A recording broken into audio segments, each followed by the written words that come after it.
Test 1, 2.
Welcome to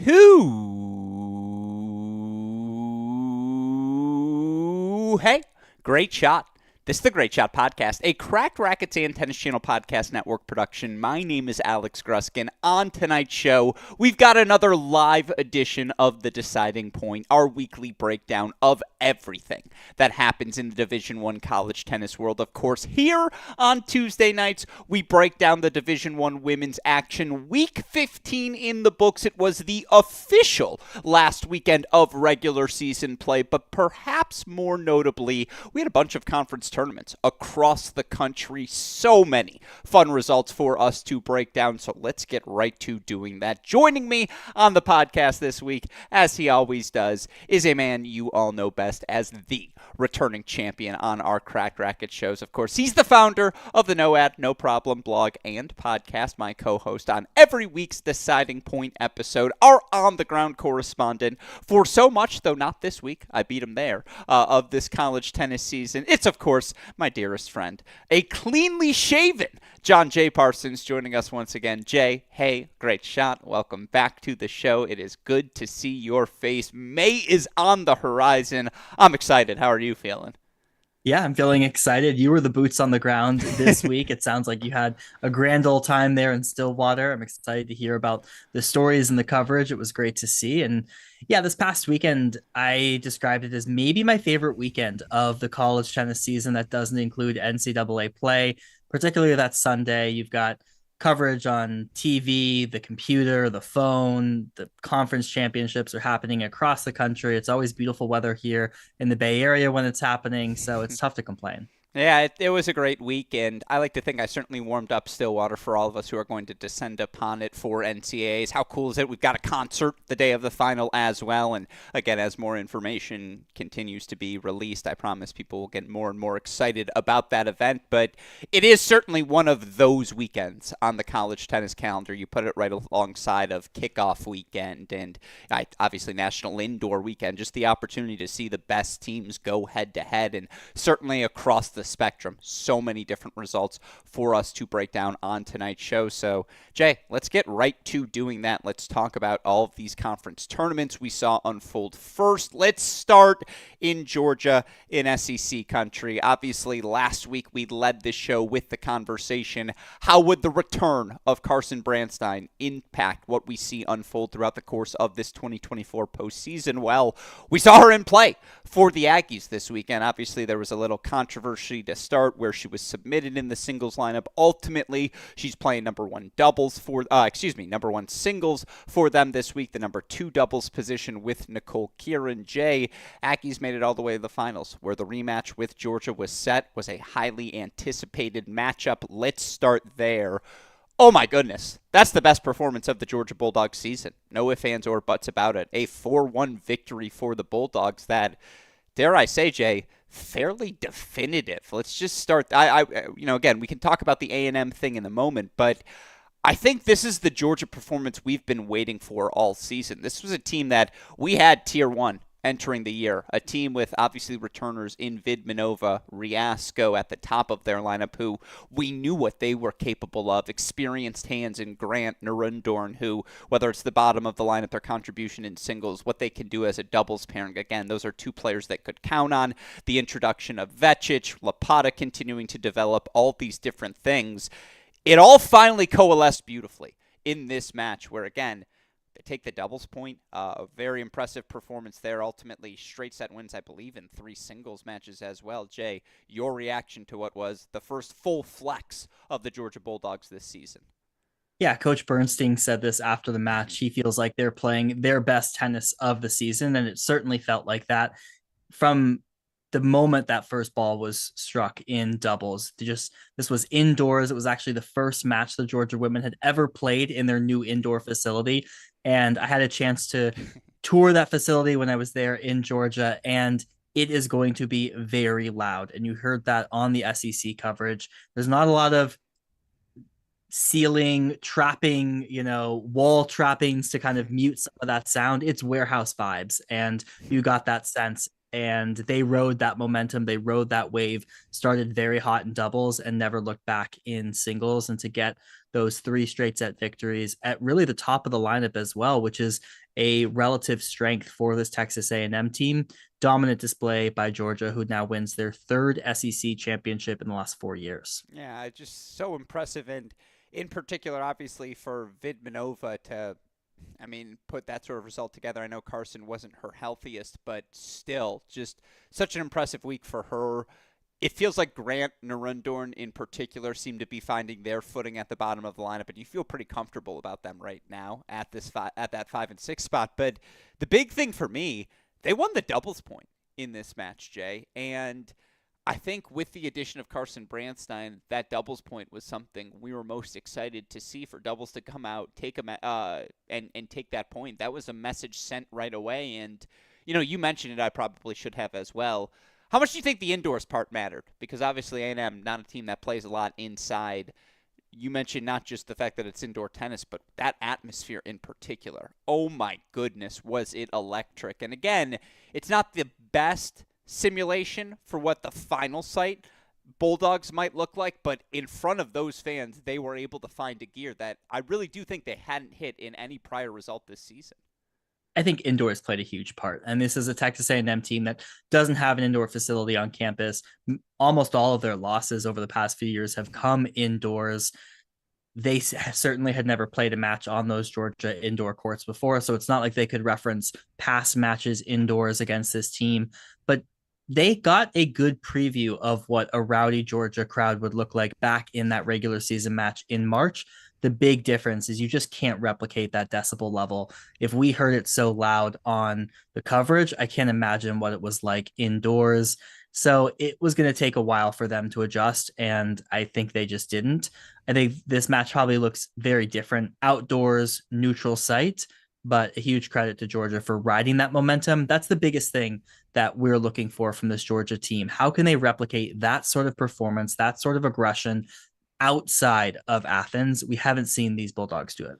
I would also point out Georgia's semifinal victory. Now, they got a Tennessee team that was obviously a little wounded coming off of a dramatic 4-3 victory over Auburn that we're going to talk about in a second, but they dropped 11 games in 3 straight set singles matches against that Tennessee team. And I think Tennessee's a good litmus test for are you great, because Tennessee can push you everywhere. I don't know if they're great at any position, but they are good. 1 through 6, they are good in the doubles point.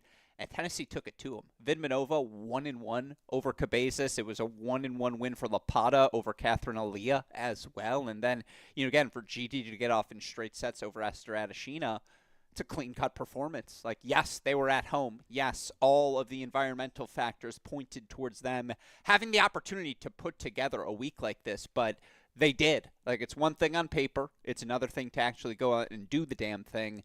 And that's what they did. So credit to Georgia. And it's funny that you mentioned it. This is Drake's first year. Like, it in my head, it's not. I like it because he has been around the program for so long, of course. But they're 20-4. Like, they're SEC tournament champions. They're SEC regular season champions. They're going to be a top 8 seed. They're going to be in the mix. Like, what more can you really ask for in year number 1? That's a job well done. It is certainly a job well done, but that top 8 seed is far from locked right now. So, Not a guarantee. One, because of they might lose the head-to-head flip to Texas, but then also they're going to be watching that Pac-12 tournament very closely. They have 3 teams itching right behind them. It's what, UCLA, Cal, USC. If it's like a UCLA Cal final, Georgia's in a lot of trouble, right? They're like, no one is rooting for Stanford harder than Georgia this weekend, right? To just take care of business and maybe one team gets a look. Yeah, both Texas and Georgia don't want to see any chaos in the Pac-12 tournament. Yeah, exactly. They'll be offering. Lele is going to get going to get the text like, "Hey, this is what you're thinking. This is the scout. Like, this is what we saw in our matchup versus them." I'm looking forward to it. Yeah, but still, again, Georgia, your SEC tournament champions. Let's go the A&M side of things. The Georgia final, obviously a little bit disappointing, but they got pushed in that Florida match, a 4-2 victory. That was a very competitive semifinal, and honestly, again, a really fun match to see this A&M team have to dig deep in this first iteration of this group. And, again, they dropped the doubles point in that match, and as great as Brandstein is in theory, this is just a reminder that, hey, doubles takes time. It takes continuity. It takes practice and repetition to kind of know the nuances of, oh, you go here, so I need to go there, whatever it may be. I think the most, again, there are a lot of different ways you can point to. I think the most encouraging thing, if you're an A&M fan, is just how good Mary looked at 2 this weekend. Like, she was scary, and or at least in that semifinal, like 2-0 over Dahlstrom. Come on now. That's a ridiculous result, and that's something you feel confident about. You get Luciana Perez 0-5 over Kavia Lopez at that 5 spot. That's a really good win between 2 freshmen who obviously had a lot of expectations coming in. For Brandstein to get the clinch, 6-4 in the third at 1, just like a, hey, welcome back to college tennis, and a quick reminder of what those nerves might feel like. What was your review of A&M in weekend number 1 of this iteration? It was a little what we've seen from A&M over the past few years. You had some high highs and low lows. And, I thought Brandstein looked very strong in her match against CB Moore of Vandy. It's a great win over a top 10 player in Rachel Galis of Florida. And then I thought the doubles was where you see a lot of that relationship that is new, and she and Nicole Kieran have not partnered together, and they just kind of looked like 2 disparate parts out there in doubles, and that certainly hurt them. I assume that will get better over the coming weeks, assuming we still see Carson. She looked pretty banged up in that singles match against Georgia. I thought the big takeaway in the singles lineup certainly is not number 1 Mary Stoyanov moving down to 2 and looking good, although she was down a set in 5-0 against Alexandra Vekic of Georgia. But Luciana Perez, this is a player that started a little bit slower, acclimating to college tennis, certainly not going to be advantaged by playing indoors. She's really hit a really good stride here, making the SEC all-tournament team, and that was a well-deserved victory. They're looking stronger at the bottom of the lineup.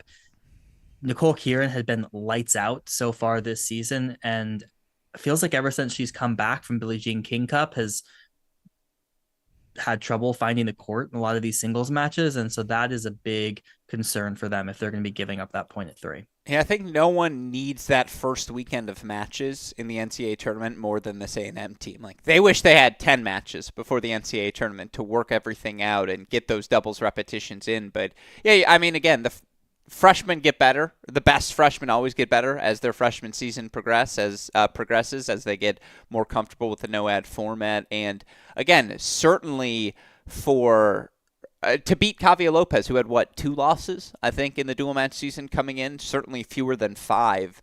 To beat her 0-5, that is a very good win in that semifinal. And again, the big thing is they got pushed in 3 sets. Like, they were down a doubles point, and they came out and they won 4 first sets in singles. That's something a team needs to do to learn, hey, we can do that if we're down 1-love. And yes, they lost to Georgia, but there are things to build on, certainly, of course, to your point. If Carson's not healthy, again, it becomes a different conversation. Also worth noting, it is Morales at that number 6 spot who A&M goes with this weekend. I don't think either of us are surprised to see that decision. Other quick SEC tournament notes here, Jay, because I do think the quarterfinals are worth discussing. There were some really fun results, in particular those 2 4-3s. Florida 4-3 over South Carolina, Tennessee 4-3 over Auburn. Let the record show in that Tennessee-Auburn match, Auburn won the first 3 singles matches off the court. I think it was Bennett, it was Okotoye, it was Flack at 5, and Sari had won her first set at 1 singles as well. If I'm up 3 points on the board and Carolyn Ansari's on court, if I'm Auburn, I'm like, yep, we're advancing to the semifinals. It's done. But, man, credit to Tennessee to earn that 4-3 victory, to get the clinch at 6. They're going to just miss out on a top 16 seed. I'm looking at Chris's projected rankings right now on his website. Oh, no, excuse me. They're smack dab 16 because of that win. It's Auburn who's going to just miss out on a top 16 seed, who now falls to 17. But talk about playing your way in. Like, it's really tough. The resumes are very, very similar. That's when this sport is at its most fun. Well, and you actually, I think, prefer having that going into that match. You basically knew winner is likely in, loser goes home. And I think you want to know that information rather than finding it out after the fact. And that might have contributed to Tennessee's ability to claw their way back in that match. And they deserve that spot. They have 2 wins over Auburn at this point, so they are deserving of that 16 over Auburn being 17. Yeah, it's really well said. And again, playing your way in. Like, it was a winner take all. It was a 4-3 match, couple of 3-set matches on the board. Tennessee overcomes a 3-1 lead, neutral territory. Auburn, if they're coming to your site, that is the most dangerous team. I mean, because again, they've seen everything. That group, the experience. I wouldn't want that. They're 17. Hot take. I know. That's what I'm laughing about. They're literally 17. But it's like deservedly. It's like, oh my God, is that a 17? Like 100%. On the Florida side of things, that was a really good win over South Carolina 4-3, in particular for Rachel Galis to get a 3-set win over Sarah Hamner at 1. That felt like the swing because South Carolina got straight set wins at 2, 4, and 6. But again, good week for Florida doubles, right? They get it in this match over South Carolina. They get it in the A&M match as well. Yes, they lost in the semifinals, but I thought this was a good week for a team that's going to end up as a top 16 seed. Yeah. I guess, you would have liked them to step up more in this South Carolina match. And it was so close in Gainesville. It was close again here in Athens. Like, I don't think they really did anything to demonstrate that they are anywhere other than where they are right now, which is kind of in that bottom tier of the top 16, deserve to be there for sure. Yeah. But, you might have wanted to see them push A&M even harder. Yeah, I guess for me, 15 feels perfect because they beat everyone they were supposed to beat, and they don't have a signature victory. So it's like, yeah, they're 15. That's right. Yeah, agreed. Yeah, and again, that's a fun little trio. Florida 15, Tennessee 16, Auburn 17. That's, again, just missing out there. For what it's worth, 9 SEC teams into the tournament. Your top 8 seed for now is Georgia, but they are on bubble watch with the Pac-12 tournament looming, and UCLA 7, Cal 10, USC 11 right now. Top 16 seeds, Georgia 13, Florida 15, Tennessee 16 in the tournament, Auburn 17, South Carolina 19, Vandy 29, LSU 31, Alabama 32. 2 on the bubble teams, Jay. Arkansas at 43, Ole Miss 44. I mean, again, difference between 9 and 11. The missed teams: Kentucky, Missouri, Mississippi State. New coach at Kentucky, but you like to see that program firing more. Just again, we always talk about this. Men's team is top 5 right now. Like you feel like if you can do it on one side, certainly should be able to do it on the other. Missouri, Mississippi State missing out as well. Final thoughts as we wrap up the 2024 SEC season. No, I think we got the final we were expecting and deserved. It certainly didn't deliver the almost 5-hour epic that the regular season did, but it's a huge testament to the crowd that showed up. It was a rainy day there in Athens. Could have very likely decided to stay home. They decided to christen that new facility with an SEC championship. Can't go wrong with that. I want to do some retrospection because this was something we talked about a lot in the offseason. We thought the SEC might be capital B back this year with just a lot of the returning talent and the experience of Florida and Hamner and Ackley, the falls that they had, and the experience of Auburn. Like, we thought this was a group that certainly would have one, but would be competing for 2 top 8 seeds. And again, their 1 top 8 seed is in jeopardy right now with the Pac-12 tournament on the horizon. Now, again, depth-wise, it was a very deep conference, but it kind of epitomized what we've seen more broadly in this 2024 season, Jay. We have a lot of really good teams.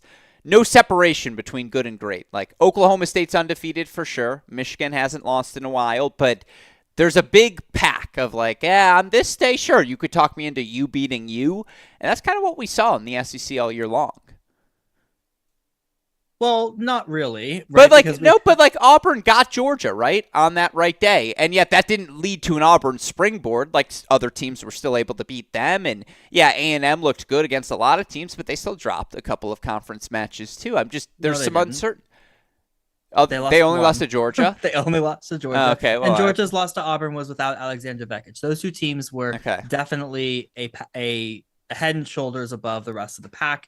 And then you had a team like Florida who only lost to Georgia and A&M. I think generally a deep conference this year, but are they back? Capital B back? They're capital B, like below expectations, I would say. A lot of these teams, I think, really underperformed expectations. Vanderbilt certainly underperformed. Florida underperformed our expectations of top 10, and maybe neither of those were warranted. Texas A&M didn't deliver a top 8 performance. Like, it was underwhelming from the SEC this year, and they have a chance to prove maybe we were right in the beginning with what happens in the NCAA tournament. But this was the same SEC we saw last season. Yeah, all right, fair enough. Well, yeah, the same SEC. Maybe a third of a letter grade better than last season. Actually, no, maybe not, because they are still fighting for a top 8 seed. You know what? That's fair. I'm going to agree with you. I was certainly. Yeah, Georgia made the semifinals last year. Texas A&M made the finals. So I don't know if we're going to see that performance this year. Yeah, and again, it's something we will continue to monitor moving forward. How does the SEC perform in tournament play? Certainly, again, these teams will be calloused up as a lot of good matches in the conference. They do have 9 teams in. Ole Miss, Arkansas, right on the bubble, could make it 11, and so that's your look at the 2024 SEC season, or your final bow on that. Let's move now over, Jay, to where probably our best match, not probably, our best match of championship weekend did occur. And I apologize. I think some of you may hear some audio issues on Jay's side of things. Westoff now in the room here to try and make things sound a little bit better. As such, I will filibuster for the moment and talk about what was my favorite match of the weekend that I didn't get the chance to cover. Of course, that Virginia-UNC final. 4-1 was the final score. Felt like anything but a 4-1 match, Jay. It was so tightly contested across the board there. And look, talk about a massive week for a Tar Heels team that, are the reigning NCAA champions, but they haven't really looked that part for the majority of this 2024 season. And obviously, there are reasons why. Brant Meyer tears her meniscus. Everyone's dealing with different injuries throughout the course of the season. But this was a big moment for this team to get through NC State for love in that semifinal. Then here in this final against Virginia to have taken the doubles point in the fashion that they did. I believe they won all 3 sets. There was a simultaneous clinch, and I think that happened to them twice in the NC State match. I believe it happened as well. You look at how they came out in singles. For them to have dropped 4 first sets and ultimately come back, win this match with a 4-1 final scoreline. Scotty finishes her match in 3 sets before Tran does in straights. And, again, ultimately they're able to build this 3-love lead as, Tangillig's coming back and Yarlagadta's coming back, and ultimately, again, 4-1 victory for UNC. Jay, I imagine you got to watch this one a little bit more than I did. What were your takeaways from it? I thought it was a good start for North Carolina, a good bounce back from Virginia to come out really strong in singles after disappointing doubles point. And then North Carolina flexed their muscle and closed the door on a Virginia team that had gotten them earlier this season. Mm-hmm. And I think this is a huge moment for North Carolina. Mm-hmm. I know that they have been dominating college tennis for a long time now, but they have been in an ACC championship title drought. This tournament they have had issues with. They didn't win it in 2022. They didn't win it in 2023. A lot of players on this team have not won an ACC tournament title. And so I think this is a huge moment for this team. And I think they're starting to play some of their best tennis, and doubles looks very strong, which is a testament to the pedigree that they have across that team. But overall, I thought North Carolina just stepped up in these big moments. Virginia put themselves in position to win this match, taking first sets in a lot of these matches, particularly at 5 and 6. I thought maybe they could shut the door on those in 2. North Carolina fought back. It's a really good performance from North Carolina.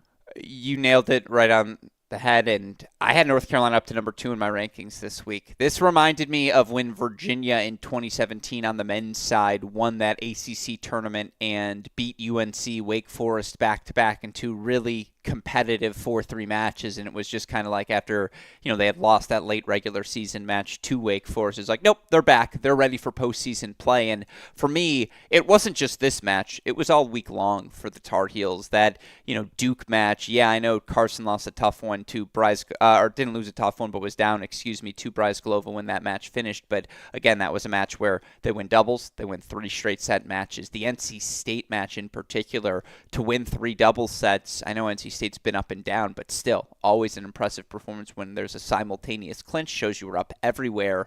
That match was getting close though, right? You had NC State coming back on courts 4, 6, Rajecki up a set on Crawley, and NC State and North Carolina, kind of closed the door. Scotty off in straights, Yarlagadta off in straights, and then the big thing for Tangillig, who was down to Bryce Glova the day before, 4-0 over Ziranova. That's probably her best win of the spring.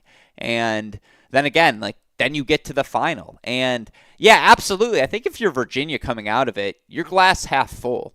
They might have as high of a floor, match in, match out, as any non-Oklahoma State team we've had this season, Jay. You just know they're going to put sets on the board. They're going to be competitive. They're going to have an opportunity even to win the match. And yeah, they played themselves into it. They won 4 first sets, but for Scotty to flip her match around as quickly as she did, for Yarlagadta to flip her match around against Chervinsky as well. Tran seems healthy, playing her best tennis, but the biggest thing, for Tatum Evans to come through in a moment like that before the NCAA tournament, the freshman, the 3-set clinching win over a Melody Collard, who's been darn near unbeatable at that 6 spot this year. To get that win indoors against Collard as well, Jay, where that match finished, that's UNC's best win of the season. And again, they kind of got 3 in a row there. Duke, NC State, Virginia. Dare I say, they're playing at least this iteration is playing their best tennis entering the tournament. Yeah, it definitely feels like that. I think it's the NC State match. They avenged the last 2 matches against NC State. They have lost. This is the team that beat them at this tournament last year. And that is a big monkey on their back, right? And so for them to get that win, I think they are probably feeling a lot more confident. It's so interesting. They had to play NC State, Virginia back-to-back days at indoors. Those did not go well. And now they certainly right the ship by playing them back-to-back here, getting wins, and they're definitely playing their best tennis. There's certainly spots you'd like to see improve. They're not looking like... Which spots? I'm curious. Carson. Yeah. Well, that's why. So I agree. That's why I want to because, and that's why I brought up that win over Ziranova is so encouraging because that's the win she kind of needed, right? It feels like that's the win that had been lacking, but 4-0 over a player, and this is where I'm a little biased. I watched Ziranova win, I think it was 0-0 or 0-1 over Georgia Tech like a weekend ago. That's a really good win over someone who had been playing really well going into it. She has thrown in some stinkers though over the past few weeks, Has and she? so she has. Okay. And so then, I mean, Carson lost in the final. She's the 1 point actually that Three North Carolina sets, right, dropped with Subash? to Subash with that Yeah. from this entire tournament. They actually only lost 1 point. So she's the one I would circle right now. Is just we all know her level can be higher than what it is right now, and her upside certainly is there. So you would expect, and you saw this actually last season. She ended up playing some of her best tennis in literally the last match of the year against Rajecki. So it's very possible she continues to do that. Crawley is not last year's Crawley. I mean, she's dropping sets to Annabelle Shu. So that's I think a vulnerable position against a lot of these schools right now.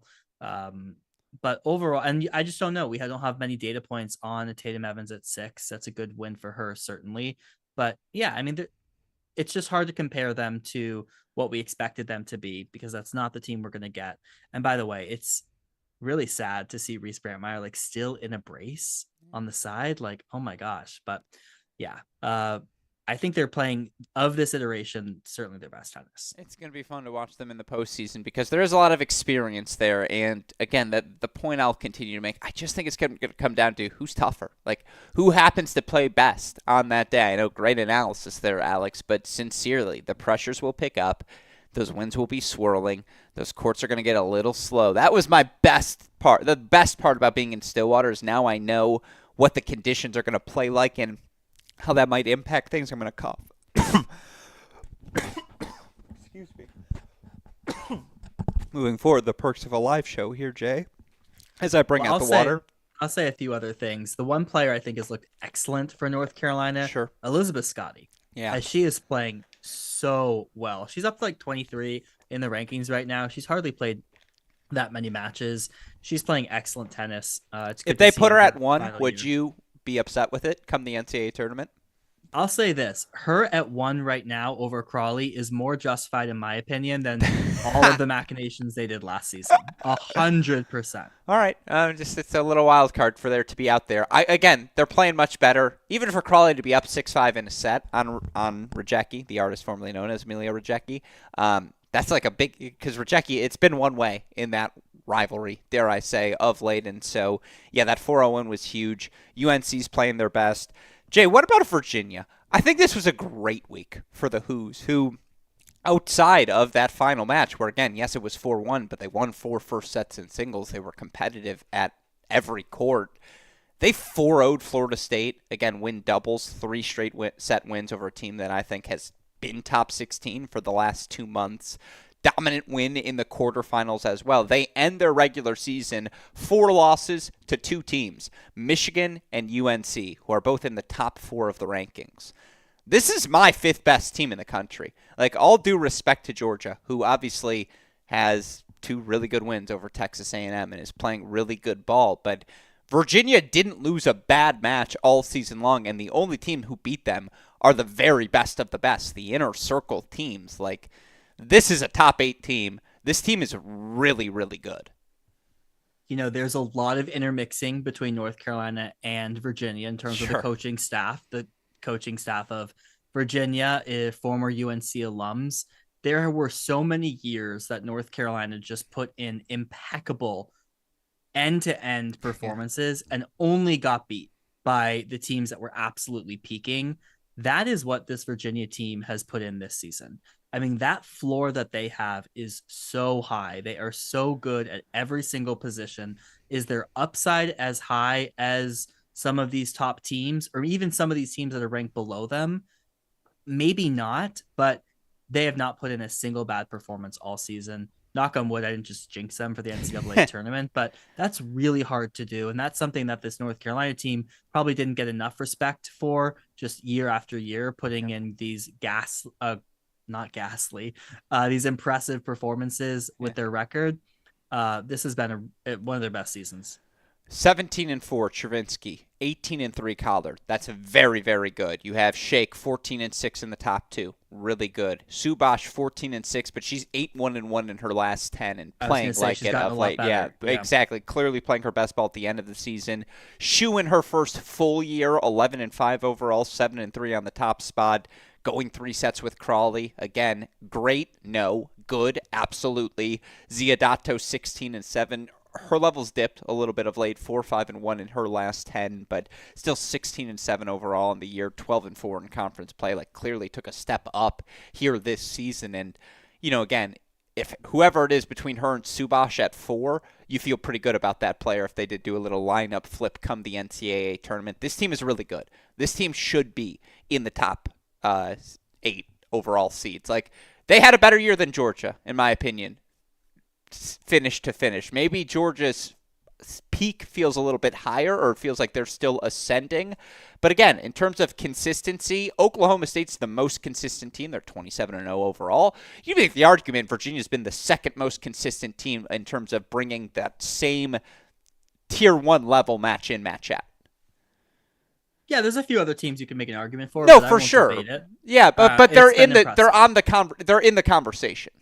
Yeah, and they're going to beat every team ranked behind them. Yeah, And the exactly. question is, can they catch one of these very top teams on a bad day? Yeah, we're going to end the show by doing our first look at round of 16 projection. So I'm not going to say who they're projected to look at right now, but yeah, not a team I would want to face in Charlottesville in the round of 16, certainly. And again, this team's got upperclassmen everywhere. Collard, Chervinsky, Ziodato, Shake, Subash.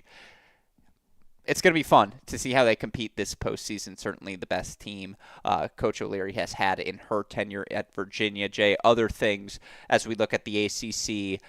Between both them and the SEC, there really weren't that many upsets. In fact, in the SEC tournament, there were no upsets. And the ACC, really just one for us to discuss. Clemson, their 4-3 win over Georgia Tech. Now, it was first year for Boomer Esiason.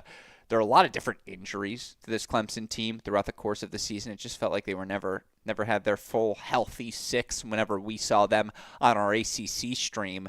It's a good win for them to wrap the year. They're going to just miss out on the tournament. They ultimately end up number 51 in the rankings. But, again, outside of that, everything pretty par for the course. Florida State continuing that trend line up. Got that 4-1 revenge win over Miami after they dropped it in the regular season.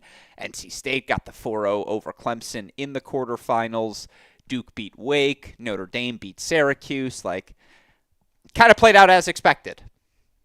Yeah, it did. I would say Florida State's a team you probably don't want in those first 2 rounds if you're a top 16 seed. They certainly are on the upward trajectory. And then a good win for Boomer and his Clemson squad, who haven't made a lot of noise this season in his first year, but it's year 5. That's when the Iowa State really kicked into gear. So we'll be on the lookout for Clemson the coming years. And your reminder, Florida State's old. Like Arcadianu, Scope, Allen, all seniors. Like that, again, there's a lot of experience across the board there. And so, yeah, you look at the ACC top 8 teams, UNC, Virginia, 4-5, NC State's 14, so they'll be top 16. Florida State, Duke, Miami, Georgia Tech, all in top 25. Notre Dame, 30, Wake Forest, 37. I think we thought the ACC might take a step back this season, Jay. I think, as we talked about, capital B below average for the SEC. That was funny. By the way, the ACC was not. I think the ACC was I'm not going to say they exceeded expectations, but they were still good this year. Do you know how many top 16 seeds they had last season? I'm going to go with 22. No, it was what, 6? Duke? 5. Okay, Duke was the other one, and Miami? Miami was. Auburn went there in those first 2 rounds, and they beat them. Yeah, and so, Duke the other, and UCLA beat them. But, here's the thing. Florida State finished 20, Duke 21, Miami 22, Georgia Tech 24. They weren't that far off from the top 16. You're right, 2 fell off, but not that far. Yeah, so I think it was a step back because of the elite. We are used to seeing North Carolina there. We're used to, in the past few years, seeing NC State there. But yeah, I would say not a huge step back for them. I think that, the story on the top 16 has been the Pac-12, which we'll get to later in terms of them taking up some of those spots. But overall, solid season for the ACC. All right, fair enough. Well, again, they have 9 tournament teams in as well. Ultimately, the team's missing out. Clemson, a little disappointing for Syracuse, just given that after that NC State win, they weren't able to capture that lightning in a bottle. Virginia Tech, I thought, got a lot better as the season progressed. Boston College, Louisville, the other teams that missed out, that Louisville team really young. So that was certainly a building year for them. That's your look at the 2024 ACCJ. Next, let's move over to an event I had the chance to cover in person again. Only one upset in the draw of the Big 12, and we'll talk about all the controversy surrounding Kansas State and TCU in a moment here, Jay, I promise. But let's start at the top.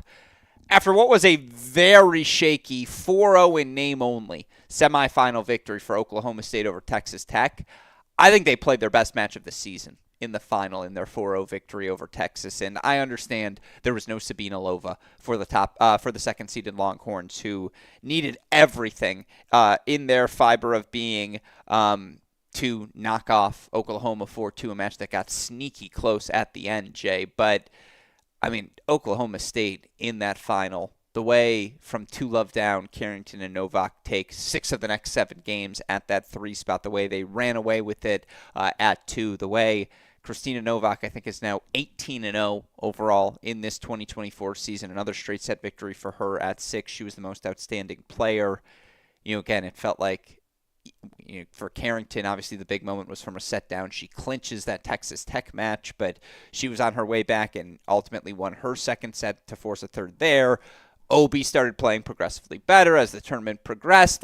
It was just a full flex in front of a rowdy Stillwater crowd, and that's another component that I perhaps was revealed to the rest of college tennis nation is they're going to be there supporting their Cowgirls down the home stretch. You're not just going to have to beat Oklahoma State, the tennis team. You're going to have to beat the environment as well. I thought it was a full flex in the final. I thought that was the most impressive they'd looked since the National Indoors, Jay. I guess I didn't see the Texas match, but your thoughts on 27-0 Oklahoma State? Yeah, well, in case you forgot, first undefeated season and through postseason undefeated since North Carolina 2021. So a huge congrats to Oklahoma State. I think what's impressed me all season about this Oklahoma State team is that it's not like they have completely dominated teams at every position throughout. They've lost sets, they've maybe even lost matches, but they have found wins from every single player who has been a massive contributor. And so a lot of these matches end up being 4-0 or 4-1. And then you look at the scores and you're like, oh, but this was actually getting really close. They had actually dropped a few sets here, but it hasn't mattered. And they've been able to find a pathway through every single permutation of this lineup, which isn't always the case. Sometimes when you have these really excellent teams, you have 3 spots that you circle and say they're just going to be undefeated here. You don't feel like that for Oklahoma State. On every single position, you feel wow, they can absolutely win here. Because those first 2 rounds I thought were a little shaky, and then it felt like they got a little bit better in that semifinal and then really flexed their muscle in the final. This feels like they have a lot of primetime players. I feel like Komar is a primetime player. I feel like Carrington is certainly a primetime player. They step up in these big moments, and this was on the list of things they were looking to accomplish this season, and they got it done. I think this team has an on-off switch. It's not unfair to accuse them of having that. And absolutely, Komar did not hit the on switch in their opening match. I'm blanking against who they played in the round of 16. It was, I'm looking at the draw here, UCF, excuse me. She lost that match to Sophia Biolay, although Sophia plays with, I love Sophia Biolay. One of my takeaways getting to watch her play in person against Kansas and Oklahoma State, the energy she brings is just what makes college tennis my favorite level of this sport. But then the way Komar responded in the semifinal was so much better against Texas Tech. And yeah, again, Carrington down a set, then kind of looked around and said, wait, are my teammates struggling? And she turns her set match around and then, again, down match points, able to fight them off, able to pull that match from 5-2 down in the third to 7-5. She took it. This team's fun. And even though they do have an off switch sometimes, boy, when they hit the on switch, can they hit a gear? And I just think that switch is going to be on because when they needed to hit it in the final against Texas, okay, it's showtime. oh my God, did they hit it in Saturday's final? And that was what was so impressive. And just quickly here, the numbers, Jay. You talk about having multiple spots. They have 9 spots, legitimately. You look for Komar. She's 12-6 overall at the top spot, but top 15 in the country. Obi's 18-3. She's won her last 14 decisions, 7-0-3 in her last 10. Lucia, 15-4 at the 3 spot, 17-5 overall in the year, 6-1-3 in her last 10. Carrington, 12-3 at the 4 spot, 6-1-3 in her last 10. Miyamoto, 11-5 at the 5 spot, 4-2-4 in her last 10. And then obviously the big one, Novak, 18-0 overall in the season, 14-0 at that 6 spot. But like Komar and Obi, 17-4 at 1 doubles. Gonzalez and Miyamoto, 13-6 at 2. Carrington and Novak, 13-6 at 2. And again, twice this weekend, I saw them go down 2-love and then kind of look at each other and be like, all right, should we do this now? And like there was this moment, and I talked about it with Chris Young, where down 2-love in that final, Chris Young comes over to them and clearly he was like, all right, can we get going? Like, come on now. 4-2, Carrington hits this laughable backhand, and you just see the smile on Chris's face, and he's like, all right, now we're rolling. Let's freaking go. They have the on button. Like, this team has national championship gear. They have that energy around them. The question is, can someone match that? Like, I do 27-0. It was impressive to see. That was it was a full flex in the final. So a few things. One, how many teams protest Novak at 6? The question is, okay, like, would Chris Young care? Like, wouldn't you feel fine with her at 5? And fine, okay, we'll take Miyamoto at 6. Yeah. I just think, like, she's been so good for them at 6. Like, I do feel like that's going to be protested. I think we might see her up at 5 in NCAAs. The other thing is, so this on-off switch is a great way of describing it. This does feel like the type of team that midday in Orlando, kind of the back courts, whatever, and they could get got, if you will. They're not going to be in that situation, right? They're going to be at home this entire NCAAs. It is so hard to see a world where that off switch ends up being off for a prolonged period of time, which gets to your question of what teams can match this. So if you are a team out there looking to beat Oklahoma State, you are going to not only need to beat these players on the court, going to need to beat all of those fans. And you're going to need to be prepared for all of those fans in a way that we haven't seen on the women's side in a very long time. We have not gotten a extremely partisan crowd on the women's side. Stanford 11? It's Stanford. It's not Oklahoma State. Like, yeah. And what I mean by that is, like, the fans are a little, less, a little more. No, of course. Cordial. I'm trying to think that 2021 final, like, because there's such a good Florida crowd. Like, that was a very partisan one that I can think of. On the men's side, Wake 2018 Wake partisan 2018. one. But yeah, like on the women's side, because that 2021 final. Even 2017 Georgia men who made the semifinals, that was a big run for them. We just haven't seen that on the women's side. The 2021 final was a great crowd, though, because as everyone was filing in and, oh my God, Pashkaleva and Lulu Sun were just battling away, and that was such a fun environment. But it wasn't a partisan crowd. It was just a great crowd. It was a crowd appreciaing the tennis, equally clapping and cheering. Yeah. Like, this is going to be partisan. I know, and I wasn't at that 2018 final, but I was at the 2021 Florida final, and like, Kessler deserves half a point for his performance from the stands. And there's going to be all Kesslers. It's actually in Stillwater. And they make it like, again, that was one of my other takeaways. Sports freaking matter to that community. And they're going to be showing up for a number 1 undefeated women's tennis program should they reach the final site, as they are favored to do. Although, Tennessee's going to be coming to town. They're going to be ready to give them a push right now in the projected rankings. They looked really good. Like, they were the story. That 4-0 final, how could it not be against a shorthanded Texas team? But look, again, Zaynalova's been out for a while now, and even without her, they get over the hump in what was, again, a really fun 4-2 match against Oklahoma. I love watching Oklahoma doubles. They're really good at it. They got it against Texas. They got it against Baylor in their 2 matches they played. That team is top 16 good, and that they're just missing out. And, again, I haven't looked at the projected who's going where yet, but wouldn't want Oklahoma coming to me, certainly. Where are you with this Texas team? If they get Zaynalova back, would you put them in the inner circle? No. She's been out too long. She's been Okay. out almost for 6 weeks, and they threw her in there for doubles. It did not look great. I don't think she's that close to being ready for singles. Uh, no, unfortunately not. Yeah. I liked like again, they're very good everywhere. I even like Lieberman's game at that 6 spot, and certainly I thought she played well. In excuse me, now the final Kristina Novak kind of did her thing, but she certainly fought back in that second set. I thought she played particularly well in the semifinal. Um, it's tough though, right? Because like Shivatapan's a gamer. Like she is always going to be in the fight, and they do still have a lot of talent, 1 through 6. Like they still on the right day, because what I think Sasnskaya is playing 3 Four now, now. or no, Pachkaleva is playing 4. And I Oh, think oh yeah, Sasnskaya yeah. is playing 3. And then what, like Uvrutsky at 5, just how she works you around the court, how difficult that matchup can be for anyone. Well, Malika Rapalou is the story of that Texas Yeah, and tournament. then Malika at 1 is exceptional.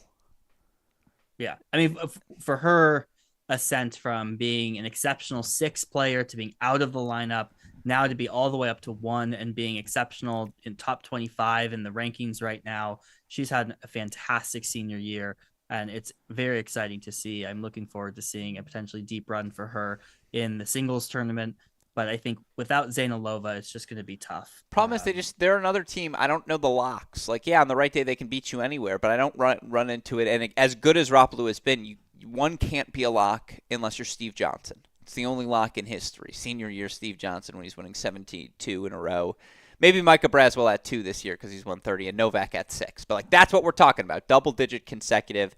It was fascinating talking to Howard Joffe. He specifically pointed out how excited he is to see Malika compete at the individuals because he thinks she could win the NCAA singles tournament, and her level has been that good throughout the course of this year sneakily.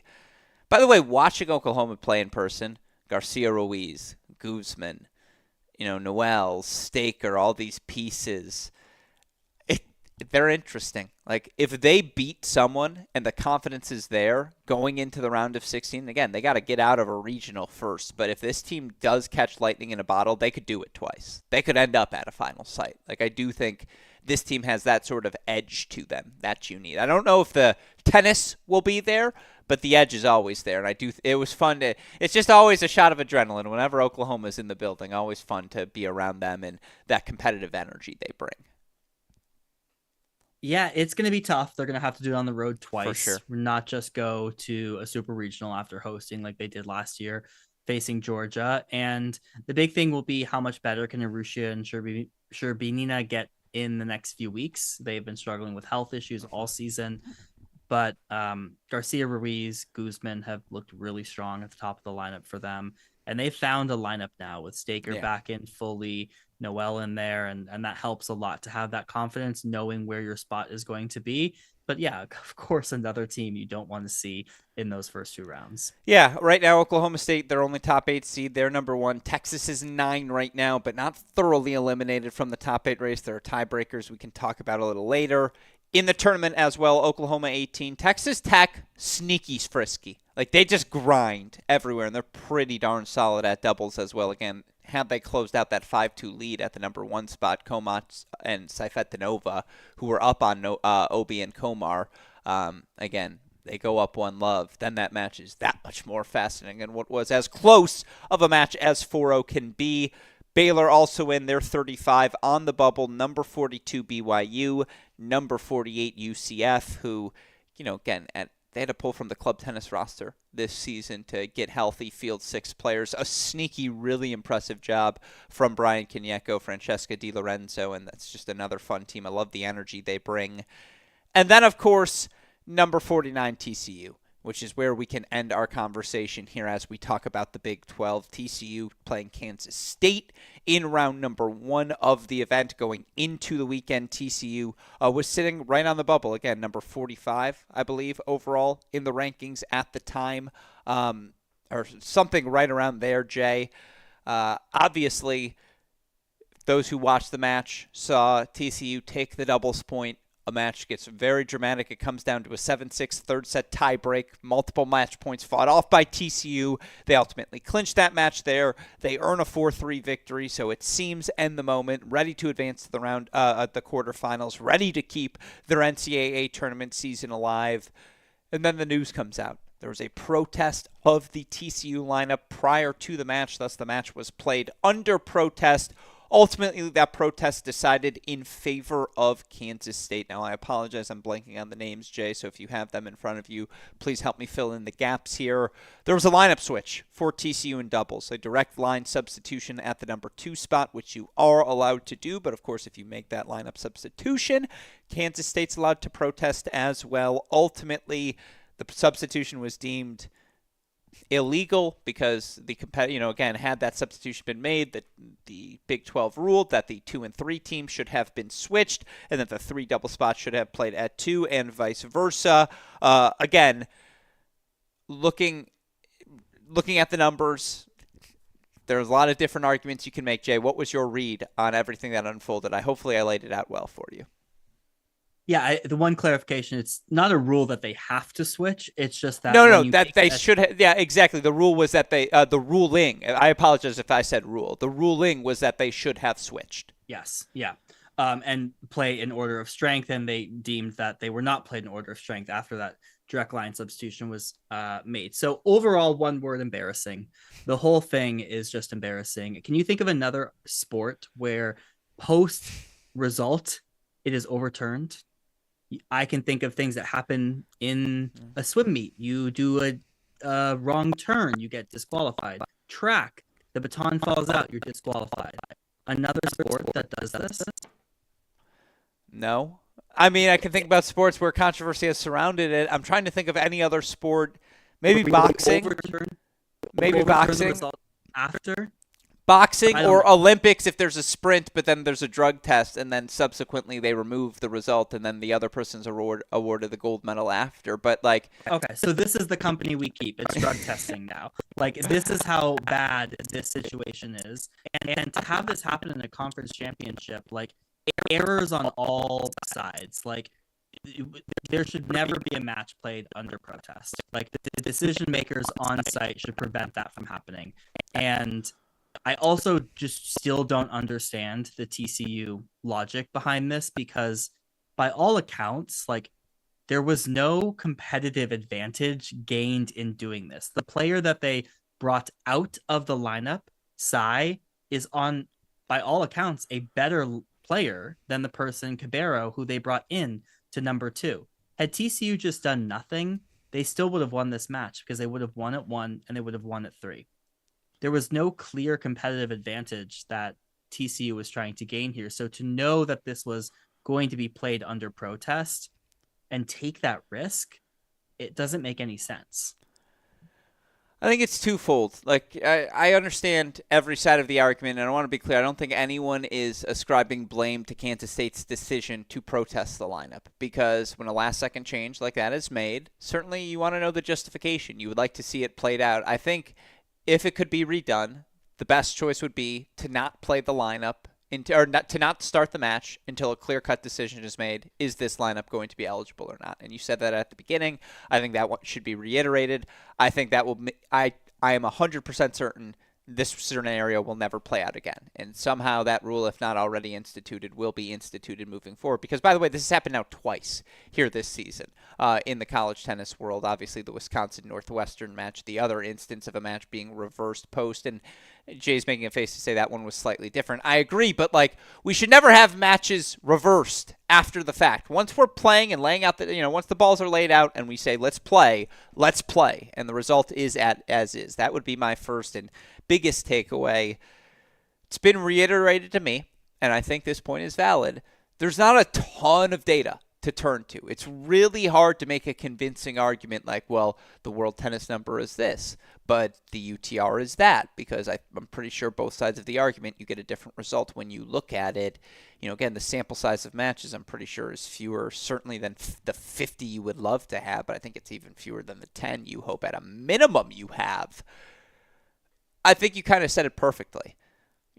You didn't need to do it. And that's the most difficult. That's the most difficult part of all of this is like they got the wins at 1-3 anyways. Had you just left the player in, you got your wins at 1-3 anyways. You didn't change the lineup. You just made a straight substitution. And obviously, it didn't ultimately impact the match. You still lost at 2, but that's why the cloud hangs over it. It's because now you made the line substitution and you lost at 2, and you won at 3. And should there have been a switch there, given the small amount of sample size these two haven't been playing together, are we sure it's justified that this player should be at the 2 spot? It's also brutally tough for a TCU team that I think won that NIT event last year, has been on that bubble all season long, raised their level after a really disappointing weekend.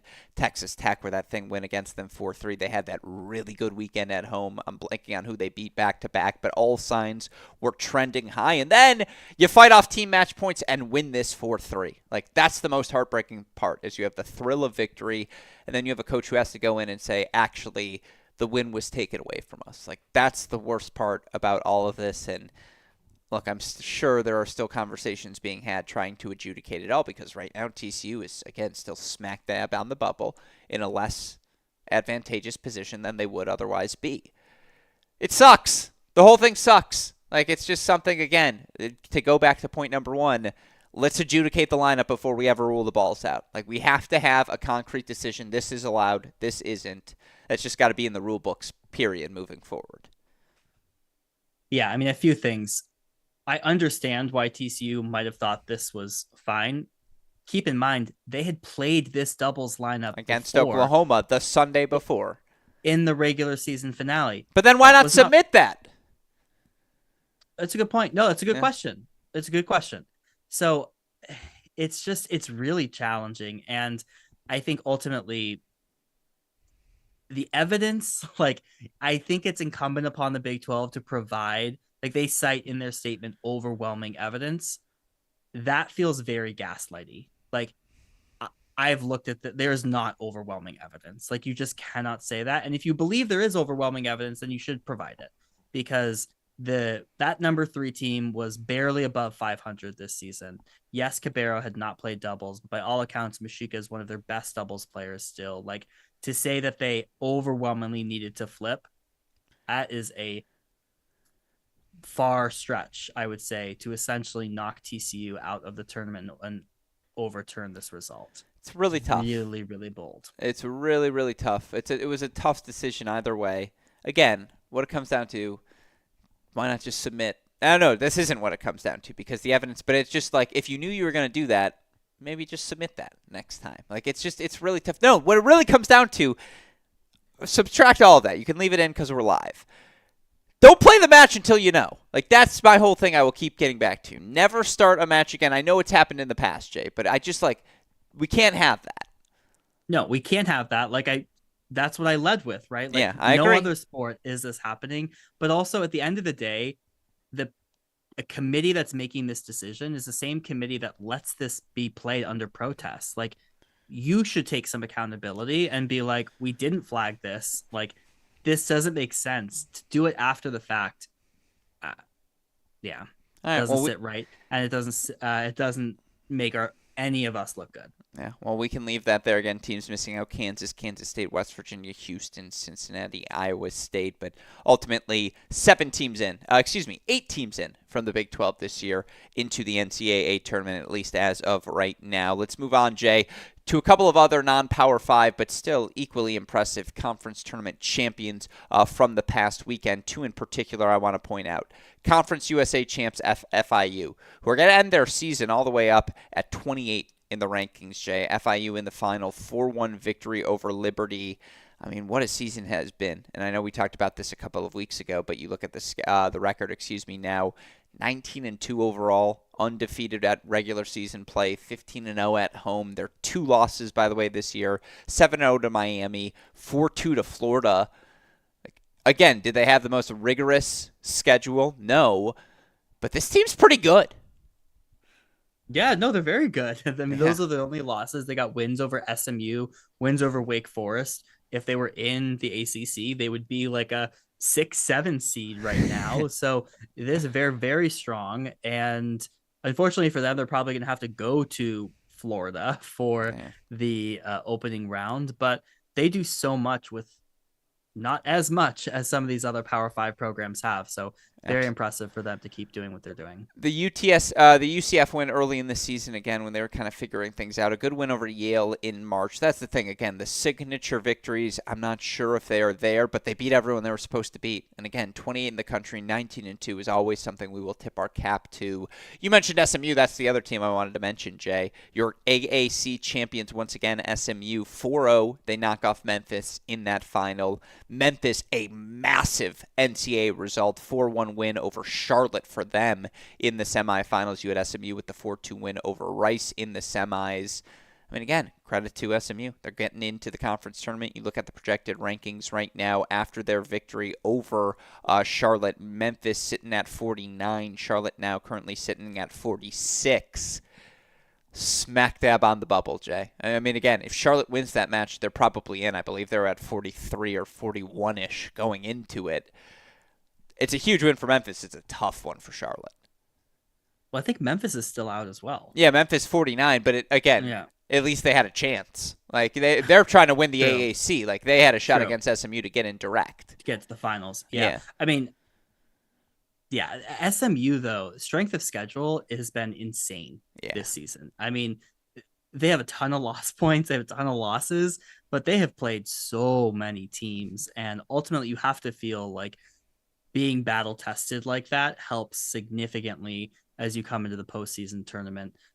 Ultimately, they clinch their spot through winning this tournament, but it's been a I've really liked following this SMU team, seeing them test themselves against some of the best teams in the country. And they've played Duke, they've played NC State, they've played Texas A&M. They've really tested themselves, and that should certainly help as they move more into tournament play. Yeah, no, absolutely. And again, this team that's been on a nice 2-year run, right? Like they were pretty good last year as well when the Yeah. schedule wasn't quite as rigorous. I think they saw the runway was there. Let's make a push. And, again, 13-11 overall, much better than that record would indicate. And now, again, guaranteed a bid into the NCAA tournament by winning that AAC conference tournament. Those were two other conference championships I wanted to tell you about. There were some regular season finales, Jay, for us to discuss here as we kind of wrap up our coverage of week number 15. Let's start with Pepperdine. They needed a big win. They got it. 4-love over San Diego. The big dogs looked the part. Broadus, Chen, each getting wins at 1 and 3. Czar, I believe, was up a set and a break at the number 3 spot as well. But they won first sets on every court. They won doubles pretty definitively as well. Like, a team that needed a little confidence boost gets it. And again, talk about a team fighting for their top 8 lives. You look at the rankings right now, at least at the projections. Pepperdine up to that number 6 spot, just above UCLA, Georgia, Texas. Holding on for dear life, to get this first win, another shot at them at the conference tournament this weekend. They'll take it. Yeah, they definitely needed this, right? This would have been a sound the alarm had they fallen again. A reminder here, of the tough stretch they dropped the back-to-back UCLA, USC. And Stanford. And well, that was the weekend before, but I'm saying coming off of last week. But yes, you're right. Yeah, it was like I think 3 in a row. And they'll get San Diego again, and San Diego's still sitting there, in the what are they, top 25 still? I think they're 23 right now. So that will help for them. It's good for them to still have points on the board when these other teams are done. Normally they are behind these other teams and they don't have any points left on the board to catch up, but here they're sitting ahead of some of those teams. So a good result and hopefully a good confidence booster for them. But yeah, we'll see if they can hang on after the double run. Yeah, that 10th win will be a big boost for them because that actually, if they can beat San Diego a second time, I should say. I'm not going to take it for granted. I guess we got to watch the match play out first, but I think they need that, or that one would boost their resume, Jay. So certainly something to watch. Oh, go ahead. We don't count number 10 until after. Yeah, that's what I'm saying. Is theirs will until after the. I'm sorry. Say that again. After select, we don't count number 10 until after the tournament. I thought the 10th counts going into the selection. Okay, good reminder by you, Jay. See, we're brushing up on the rules here together, everyone. Yeah, that's a huge win for them. Another huge win for UCLA as well. 4-2 victory for them over USC to win that match at Marks, which is the USC tennis stadium. Again, they take the doubles point, wins at the 1 and 2 spots. Feng Rentian straight set win over Snow Han. You had Mia Jovic straight set win over Sloan Mora at that 6th spot. Everything else was war. And for Elisa Wagley to get a 3-set clinching win, 7-5 in the third at USC over an Aaron Cayetano who has been so excellent this year at that number 4 spot. 2 wins for the Bruins this season over the Trojans. They get the win at home. They get the win on the road now as well. They had team match points over Oklahoma State. Like, making the case for this team being a top 8 team, Jay, you don't have to do much stretching. Like, it's kind of right there for you. No, and there's a world after this selection show on Monday, they'll be a top 4 seed if they run through the Pac-12 tournament. They've been quiet this season because of they'll that be a loss. top 4 seed. Wait. Say that again for me and the listeners at home. There's a world where if they win this Pac-12 tournament, they can end up in the top 4 and knock out UNC. I mean, their 8 and 9 wins right now are 42 points and 34 points. If they knock out a Cal, who is a top 10 team, and a Stanford, who's top 3 team, yeah, they're moving all the way up.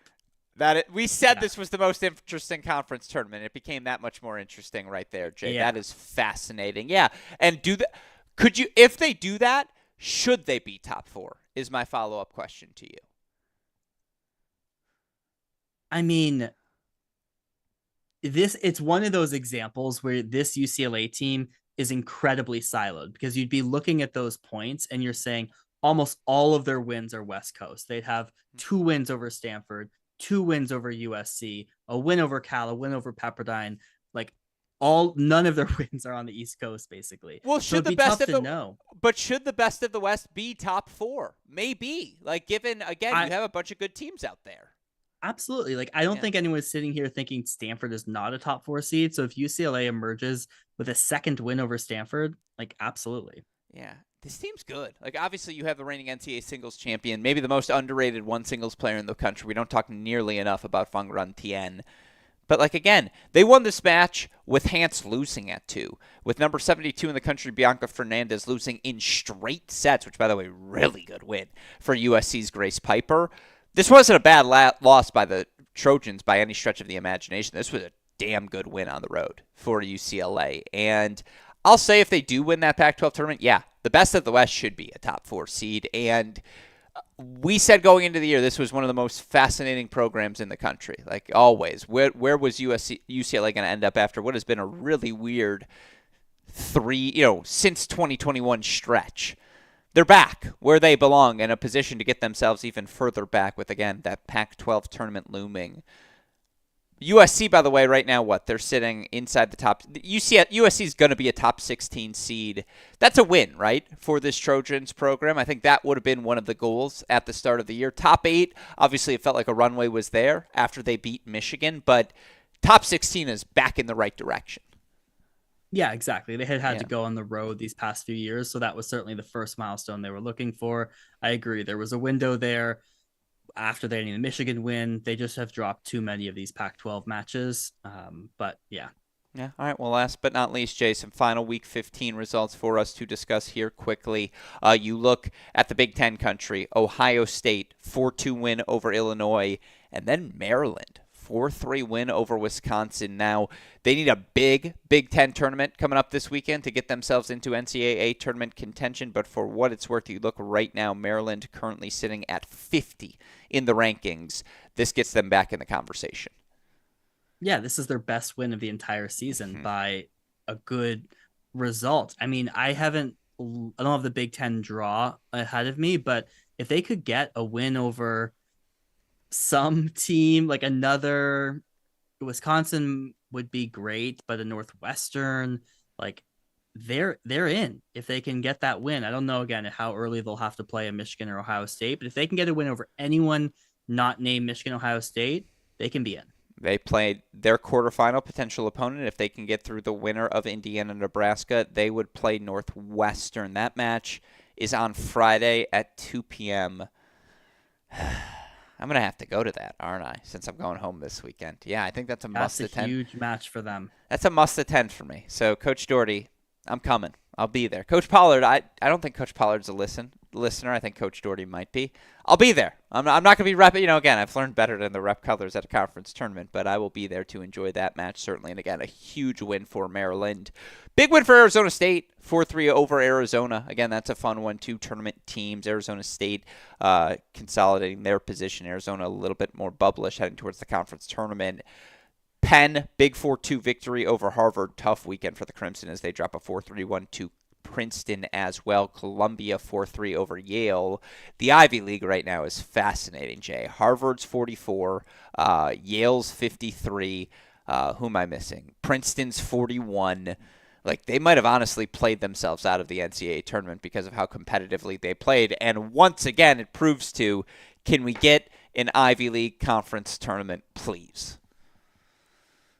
I thought about this after our conversation. They could play a tournament right now. Yeah, sure. They need to schedule more aggressively during the regular season. Fair. Like, but I also think as these teams get better, they will. Yeah, maybe. But like Princeton has showed up in a few places. Like, they like to play a match with Oklahoma State. That's good to see. Sometimes they're always at Virginia for kickoff weekend. They're always there, and the NCAAs as well. They know they're getting that match. But yeah, maybe as these teams move up, they'll start to schedule more aggressively, and maybe because all it takes is just like one or two of these wins to put yourself more in this conversation. You look at Princeton's record right now, their best win is just over each other in Columbia and Harvard and Yale. Those are their three top wins. So they need to, spread it out a little bit. Fair enough. Well, again, those were the big weekend wins from the weekend. And with that said, now we look, Jay, week 15, penultimate, edition of our rankings here as we look towards postseason play on the horizon. It was fun. We had some ties. We have some really thin margins right now between our voters in these rankings, Jay. And again, I think we're waiting on a day for the ITA rankings to come out, so we only have our poll to look at. We definitely had some movement. Oklahoma State 1, Michigan 2, Stanford 3, UNC 4 isn't new, but Georgia's up to number 5 in that poll, narrowly leaping Virginia. A&M, of course, up to number 7, so JMI and Nostradamus and having them in the rankings last week, some would argue maybe. UCLA 8, or was I clairvoyant? That's the better word. I was clairvoyant. UCLA 8, Texas 9. We had a tie at 10, broken by super producer Daniel Westoff, who goes with Pepperdine at that 10 spot, but for what it's worth, they were tied with Cal for that position. Jay, your thoughts on the Cracked Racquets top 10 as we head towards our final non-NCAA weekend of the season? Well, clearly Westoff knows too much. He knew that Pepperdine had a 2-1 lead over Cal in the head-to-head this season, but maybe didn't know that Cal got the recent win, and that's why they should be in the top 10 over Pepperdine. But I think these are the right top 10 teams. I don't have any issues with it. I like the teams. I want to reiterate, and we talked about this a little bit earlier, I had North Carolina up to number 2. Like, I'm ready to put them there because they do have the NCAA know-how. Like, these are the defending champs, and they're starting to play their best. They're winning doubles points. Scotty feels like a lock at that number 2 spot. I mean, they're competitive. It's everything we litigated earlier, so we don't have to do it again. They're starting to scratch towards that ceiling that we know is NCAA championship good. Like, yes, it's a swap of Brantmeyer for Evans from last year's lineup, and there's obviously some changes that go with that. But I'm ready to have them at that number 2 spot. Now, Michigan's at number 3 for me, and if they look really good against Ohio State, I probably will knock them back up to that number 2 spot. I'm not saying the margin's big, but I was ready to make that leap with the heels for what it's worth. All right, fair enough. The 4K, you have no response for me? I don't have a response. Okay. What could Michigan do against Ohio? Like, if you're going to make the leap for North Carolina to be 2, like 11 games. 11 games the number. I saw someone win straight sets and drop just 11 games. Give me like a Virginia-type performance, what they did to Florida State in the semis. Do that to Ohio State in the final, and it's just like a reminder that, oh, okay, this Michigan team is that good. By the way, if Ohio State plays that match closer than that, as I highly anticipated they will, it will be a reminder of why Ohio State is going to end up as a top 16 seed in this NCAA tournament. Yeah, the other thing, I had Virginia above Georgia still, 5-6. We litigated that earlier. Rate the 4 California teams for me, excluding rank the 5: Stanford, UCLA, Pepperdine, Cal, USC. Well, I mean, UCLA has the head-to-head over Stanford, but I would still go Stanford 1, UCLA 2, Cal 3, Pepperdine 4, USC 5. Fair enough. Let's go to the week ahead now, then, because we're going to get to see all those players play out, obviously, in throughout the course of this weekend. Pac-12 championships ahead, Big Ten championships ahead. Let's look at the Pac-12 championships first. I got the draw in front of me. UCLA going to play the winner of Utah, Colorado. Cal gets Arizona State round 1. USC gets the winner of Washington, Washington State. Stanford, the winner of Arizona, Oregon. Potential semifinals: UCLA, Cal, Stanford, USC. Not the numbers maybe you'd expect, by the way, but like that feels like Stanford 1, USC 4, Cal, UCLA 2, 3. It's the opposite there. It's going to be really good. I'm excited for these Pac-12 championships. How do you see it all shaking out? Well, this is the organized chaos we talked about, where it's like, get us to the semifinals, and here we go. This is what we're looking forward to. But I think we'll both be boots on the ground this weekend, Gruskin. You're Like, at you'll be at the Pac-12s? Big Ten. I got to go to the Ojai Rest in Peace Yeah. final iteration, so I'll be there for it. Except But now I'm yeah, afraid to go after ranking Michigan 3, but maybe I'm just motivating the troops. yeah, maybe you'll just wear some Michigan undergarments to show No, your support. never again. But I think we're gonna get a. Here's the thing that makes this draw really interesting is Cal beat UCLA, Yeah. and so for them to play in the semi is very interesting. I think we'll get a UCLA Stanford rematch. I feel like UCLA is a 2-point team right now with doubles and number one. I think that carries them to the final, and we'll get that rematch against Stanford.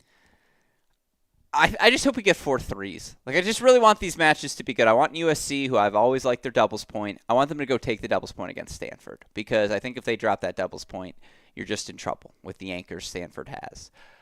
I also would love a Stanford flex, because you look at that roster, and even 4 months later, I could talk myself into that team being an unequivocal inner circle and going into the NCAAs and beating anyone on tennis alone. And so if they put a full flex together this tournament, we can kind of show like, no, we kind of want the smoke as well. Like, that would be a notable performance.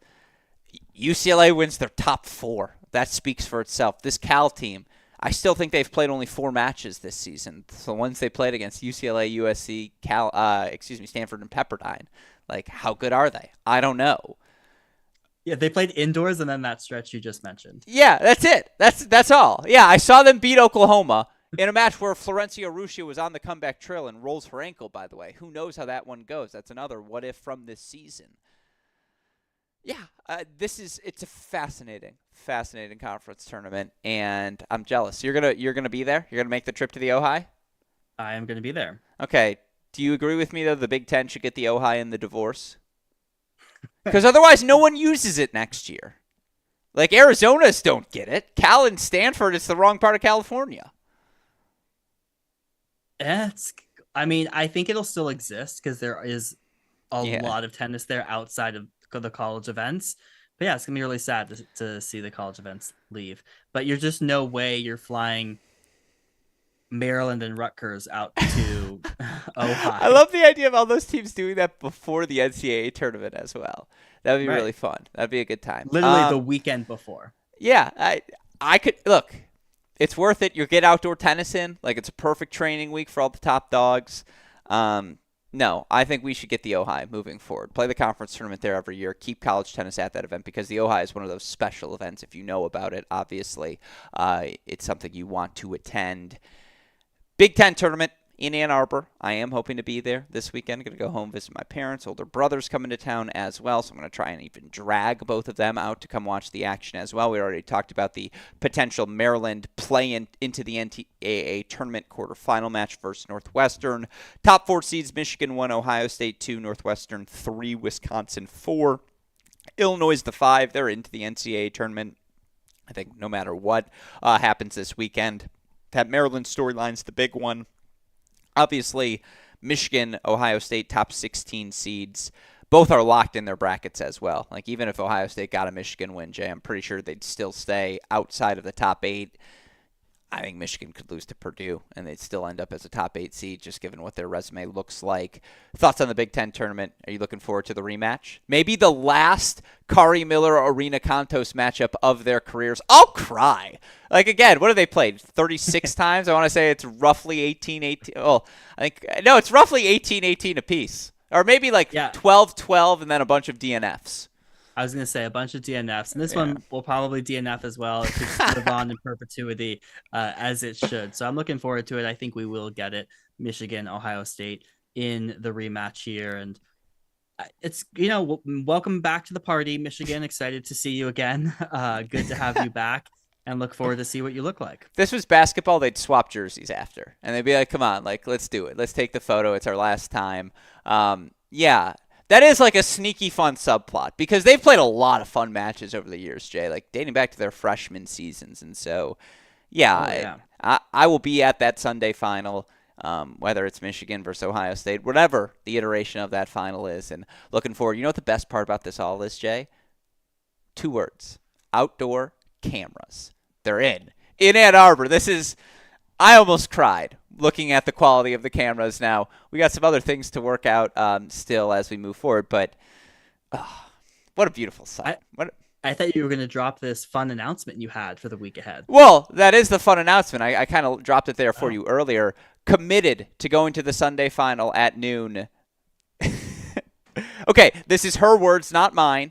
Committed to going if Michigan is playing, and let the record show she is not me. Laura Gruskin, going to make her first women's college tennis appearance. I think it's her first college tennis appearance, period. Like, first match for Laura Gruskin. I'm very excited, Jay.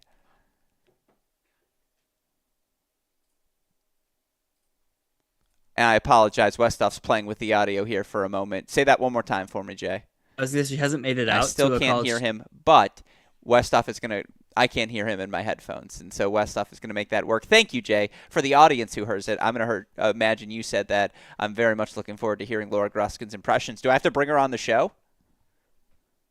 And then it's just one big Gruskin family affair. Yeah, I'll bring her, bring Nick. I might even bring Eric. Like, again, my biggest concern is that her and Ronnie, like, I'm nervous. I'm not going to lie. Like, it's just, anyways, we'll leave that there. Yeah, that's enough on the week ahead, Jay. Before we go, one last thing I want to do. Let's project the matchups moving forward, because for the first time, we're kind of close to where the ITA rankings need to be. And by the way, I can hear you now. The audio is good. So apologies for the screw-ups there. Shout out to Westhoff fixing everything. Jay, we're going with the matchups off of Chris's what-if calculator. Number 1, Oklahoma State versus number 16, Tennessee. Number 2, Michigan versus number 15, Florida. Interesting. Number 3, Stanford versus number 14, NC State. Probably my favorite. Number 4, UNC versus number 13, Texas A&M. That's the mainstream favorite. 12, Ohio State versus number 5, Virginia. 6, Pepperdine versus 11, USC. 7, UCLA versus 10, Cal. That should be illegal. Those teams play enough. Number 8, Georgia versus number 9, Texas. Those are the current projected rankings. So we hope just Pac-12 tournament play out to the point where we disperse everyone and none of you have to play one another. Jay, I mean, the headline is UNC A&M, but I would like those super regionals. Yeah, I mean, I think UNC A&M could very well be a final site match, so that would be quite the popcorn match. I mean, NC State going to Stanford is just that's juicy as well. So there's a lot of fun ones in there, but I agree with you. It's always a little like, again, when you see these conference foes face off in the round of 16. Worth noting the NCAA bracket, they will avoid each other in those first 2 rounds, but they don't do anything for the Sweet 16. And so therefore you could get some rematches there. But yeah, we have 16 really good teams. Georgia, Texas is a rematch as well. We can do better than that. Like, yeah, who has Texas not played? Cal. Georgia hasn't played USC. Sorry, Pepperdine, UCLA, you guys got to play each other in the 8-9. Those are just the rules. I don't make them. So you two are screwed, but the rest we can spread up and disperse accordingly. Michigan, Florida is really fun. Stanford, NC State, I don't know why you're not enjoying that one more. If anyone can go to Stanford and throw a few haymakers. Juicy. Yeah, but you're not juicy enough. Like, that match has haymakers written all over it. That's a rematch of last year's semifinal. Like, NC State knows how to beat Stanford, is what I'm saying. And there will be it'll just be interesting to see Stanford get that team at home as well. Like, come on. I like all the rematches I could get. That would be a really fun one. It would be very fun. Yeah, so we'll lock that one in. A lot of good matches across the board. Again, if that's the round of 16 we get, consider me satisfied. Of course, we still got one more weekend to go. And then, Jay, we'll have an NCAA tournament draw. We'll know where everyone's heading. We'll be able to thoroughly talk through what the projections look like moving forward.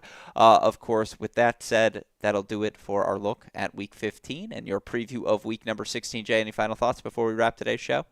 Well, the next time we talk, we're going to have the bracket. Yeah. That will come out I'm not Monday. ready for that. I might, again, tears. Less than a week away, Monday night, it will be released. And my favorite part of this entire season is when they release the lineups, which will happen immediately after selection show. So we'll be able to dive into those. And then we'll be talking brackets. So we'll have to figure out what we do, because what do we do with the Big Ten, Pac-12? They're always like the undercard after we get the bracket. A lot to figure out over these next few weeks. This is what they say as busy season. Do we do an emergency Sunday show? Not an emergency show, but like an abbreviated Sunday show to talk about them all. And then next week's deciding point. So we do that Sunday show not live. Will you commit with it? I'll talk with you, men's and women's results. We'll do that Sunday night, podcast only for Monday. We'll be back here live to talk tournaments next week. Yeah, that can work. All right. That's probably something I could have asked you off mic. Yeah, all right, we can do this off mic. Yeah. I appreciate that. But that's our promise to you listeners. And again, appreciate all of you who joined us. 90 minutes of college tennis. Postseason's on the horizon. I'm excited for it. I know Jay is as well. We all are here at Cracked Rackets, of course. So is super producer Daniel Westhoff. I thank you to him for all he does to make these live shows possible. Thank you to all of you who, of course, tuned in as well. With that said, for the fantastic John J. Parsons, our super producer Daniel Westhoff, and all of us here at both Cracked Rackets and the Tennis Channel Podcast Network, I'm your host, Alex Gruskin. Jay, what do we tell our listeners? Hey, great shot. And we will see you all tomorrow night. Thanks, everyone.